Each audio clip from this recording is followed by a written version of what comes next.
in. So ignore all of this stuff right now for the most part.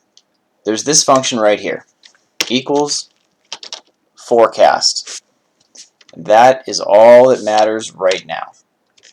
So what we're going to do is we're going to figure out, we have a timeline. We need to know how much time or what the number is going to be in the future. Say 2019. These are the time periods that have gone by.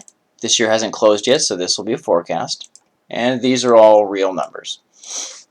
Now we're growing at an exponential rate, and that means it's just the same percentage every year. So 1.2 is 120%. So whatever we had last year, add 20% to that.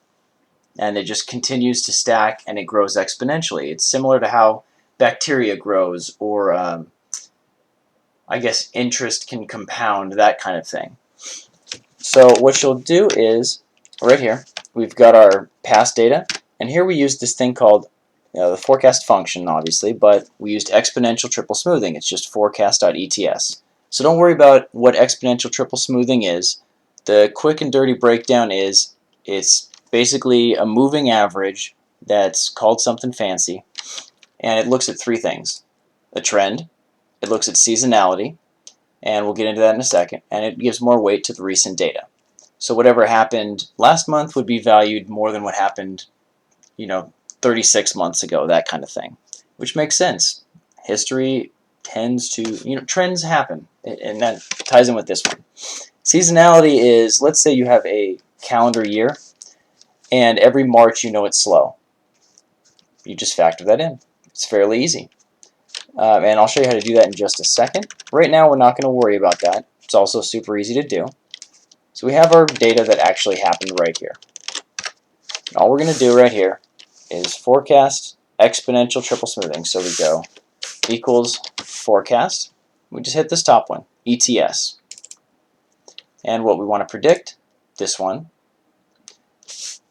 the values, what's happened in the past, the timeline, what time we had there, and we're not going to worry about any of the other stuff. We're not worrying about seasonality, we're not worrying about data completion, and we're not worrying about aggregation. We'll get into those later. They're all pretty straightforward. There we go. Helps if we can see what we're looking at. And you'll see we get our prediction for 2020. 2021, we're using the same formula. All it's doing is moving us right on down, taking a moving average. Normally we'd lock these cells, but for the sake of just showing you how it's flexible, we're moving down. There's also a linear forecast as well. So that would be equals forecast, and you see it's linear. So imagine that is just something like basically a straight line. That's 100% what it is. So with this one, all we're going to do is use a linear, and you see how this number, 5854, is different than this number. When we used exponential triple smoothing, we factored in the more recent stuff versus the older stuff. Think of this as like a moving average with more weight on the front, and this is just a straight line average. It could be more accurate depending on the situation, but in this case, it gives us a much lower value. To illustrate that point, when things grow exponentially, just look at this graph. You see how it's not a straight line? There's a curve to it. That is exponential growth. That's all it is. So when you take this data, you build a scatter plot, you just go insert, boom, you'll see that there's a curve in it. And that's all this is. Now when we have linear growth, we get something that's an exact straight line right here. So those are the differences just represented. Curve, linear. Starts out slow, really comes on strong. Think of it like building momentum down a hill. Linear, straight line. There you go. Rise over run, straight up algebra 1, y equals mx plus b, all that good stuff. Now when we project out to 2090, way out there, with exponential growth, we're going to have $65,112.80 as our projection. If we use linear, 36. So you see how it's much different, and over time these differences can really make a difference, or really have a large effect. So if you're budgeting for multiple years down the line, you're going to want to look at your data. How has that been growing? What are the trends? Has it changed recently? You need a little real-world knowledge in there, so you can't just run it in the numbers cave. I mean, a lot of people try and do that, and that's how you get burned. So you got to know your data. You got to talk to the people that actually do the work. And we'll go here. Looking at so this is an example of how a linear estimate may not be the accurate one. Right here, we're going to show you how a linear estimate is the accurate one, and the exponential could be wrong. So our data follows a linear pattern right here. And when we use the exponential triple smoothing, so I projected out to this 300 number, we get with the linear 600, and that's where it would be. Right here, we're using linear 600, ETS or exponential triple smoothing 600. No difference, right? Oh, we can always use exponential triple smoothing, it'll cover our backs, right? No. Let's say these bold ones, they were negative, so they didn't follow the exact line. And all these are, every single one of these is just this equals 2, or times 2. That times 2, that times 2, that times 2. Let's say on this, we subtract 3. And on this one, we subtract 5. And on this one, we subtract, let's say, 9.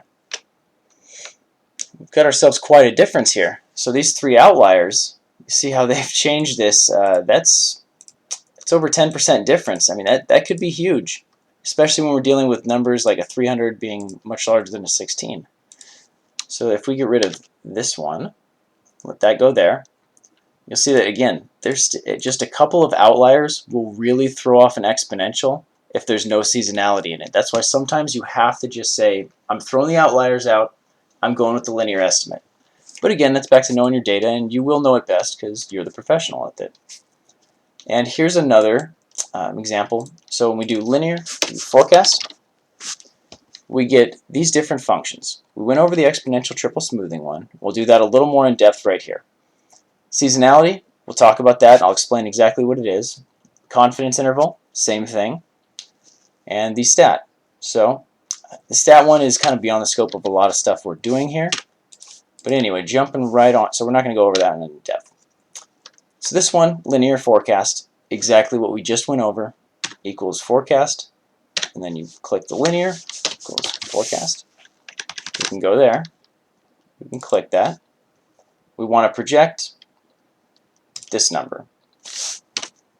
And what are the known known predicted or dependent variables right here?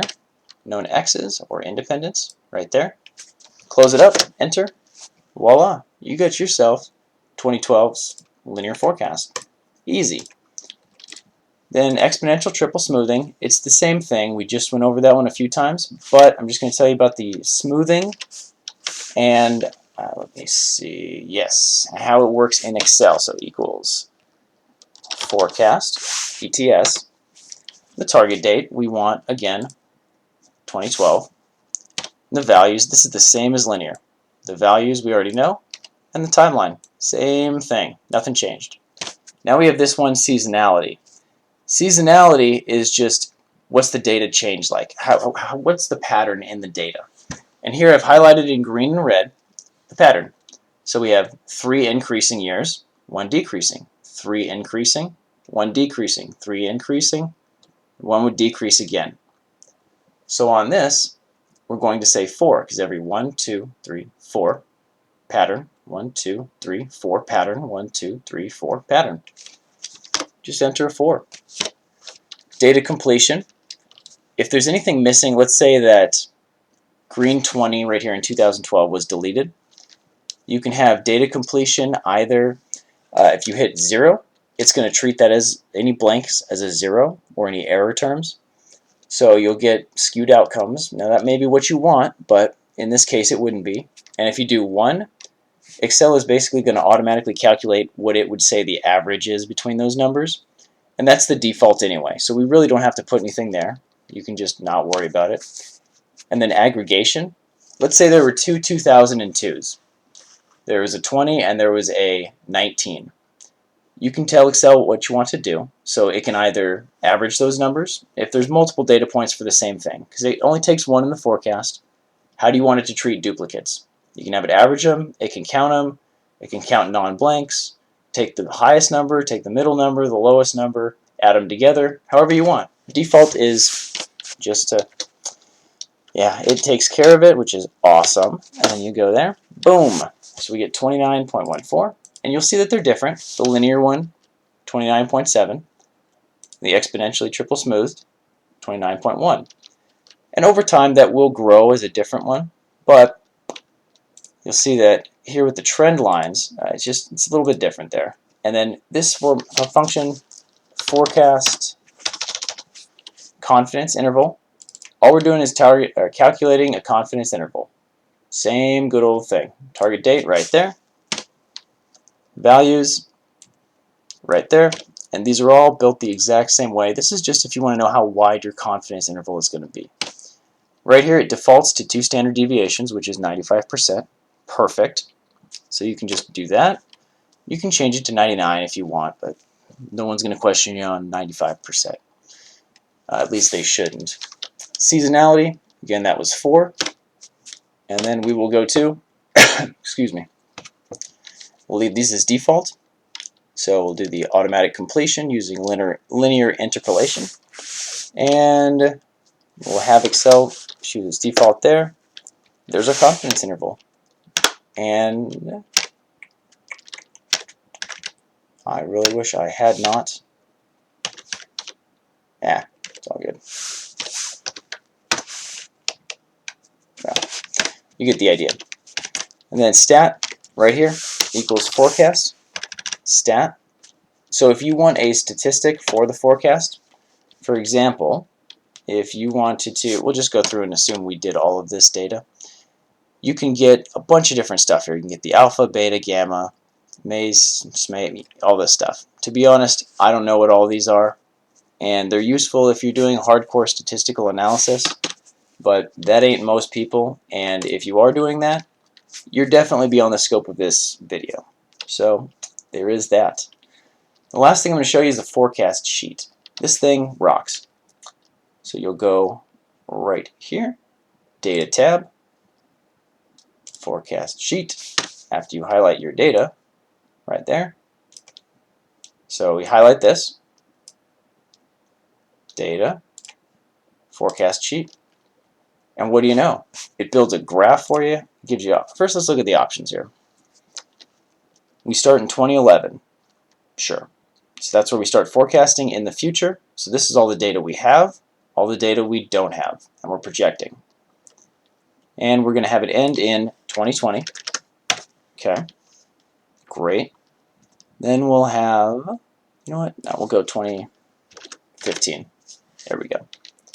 Confidence interval, 95%, beautiful. You can change that, you can go up, you can go down. Now as you go up, you see those widen out. And as you go down, they narrow. 95 is the standard, I just keep it there. If they want it different, I'll change it. The timeline range, again, these are the values you highlighted. And filling in missing points. Just like when we had that exponential triple smoothing function, this is interpolation. That's the one where it finds a value in between, figures out what it thinks it should be, or you can plug a 0 in. And here, the default, just like we talked about, average, you can have it take the max, whatever, for duplicates. You hit the create button, and there it is. So we didn't have to do the forecast for all of these, all these years here. We didn't have to find our confidence intervals. So that's 1, 2, 3. I mean, shoot, that's just, gosh, awesome. 15 different functions we didn't have to write. We didn't have to build a graph. We didn't have to worry about changing it. And we have it all represented here. And it's just a nice little data table for you. So this function is fantastic. It saves you a lot of time. This is just a duplicate of it here, another version. And it can really just increase the amount of time you're able to actually look at data, not have to worry about the nuts and bolts of projection. And overall, these things are pretty darn accurate as long as you calibrate the exponential triple smoothing right, and you just know if it's linear or if it's exponential. So is it growing by a certain percentage every year? Say costs are increasing 7% every single year, that is exponential. If it's up by, a certain amount or a fixed whatever, it could be linear. So again, just plot your data, put it on a scatter plot. If it looks like this, straight line, it's going to be linear. If it looks like there's a curve, you've got an exponential one. That'll tell you how to do it. All right. Again, if you've been enjoying this, I'd appreciate a like and subscribe. Thanks, and I'll see you next time.